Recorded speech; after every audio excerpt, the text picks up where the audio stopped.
என்னம்மா? டிசம்பர் மாசத்துல ஃபீஸ் கட்டிடுவேன்னு சொன்னேன்லண்ணே, ஏண்ணே கட்டல? மிஸ் எல்லாம் கேக்குறாங்கண்ணே, எப்பண்ணே கட்டுவ? உட்காரு தம்பி. பாப்பாவை கவர்மெண்ட் ஸ்கூல்ல சேர்த்துடலாம்ப்பா. வேணாம்மா, தங்கச்சி பாவம்மா. ஸ்கூல் 20 மைல் தூரத்துல இருக்குமா, அவ்வளோ தூரம் எப்படிமா? எனக்கும் இவன் மேல அக்கறை இருக்குடா, ஆனா குடும்பத்தோட சூழ்நிலை சரியில்லையே. சரி, நீ வேலைக்கு கிளம்பு. நைட்டு வரும்போது முதலாளி கிட்ட கொஞ்சம் காசு கேட்டு வாங்கிட்டு வாடா. சரிம்மா.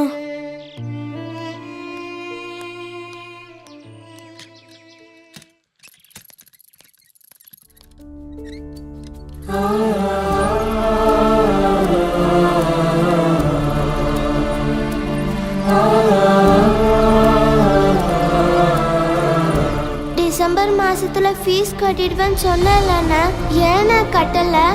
மிஸ் எல்லாம் கேக்குறாங்கண்ணே, எப்பண்ணே கட்டுவ?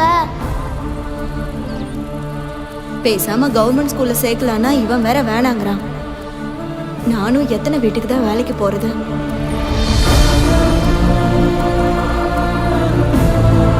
நைட்டு வரும்போது முதலாளி கிட்ட கொஞ்சம் காசு கேட்டு வாங்கிட்டு வாடா.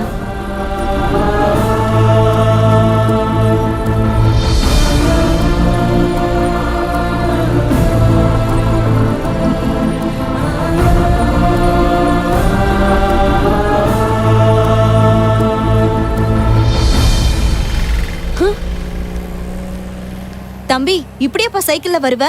ஒரு அடி முன்னாடி வந்திருந்தா கார் அடிச்சுட்டு போயிருப்பான், பாத்து போப்பா. ஃப்ரெண்ட் இங்க வா. ரொம்ப தேங்க்ஸ்டா.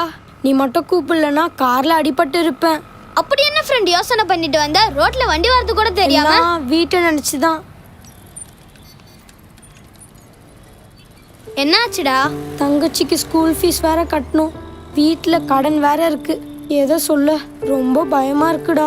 பயப்படாதடா, உன்னை பாதுகாக்க இயேசு கிறிஸ்து இருக்காரு. இப்ப கூட நீ கார்ல அடிபடாம நான் தான் காப்பாத்தணும்னு நினைச்சுக்கிட்டு இருக்க.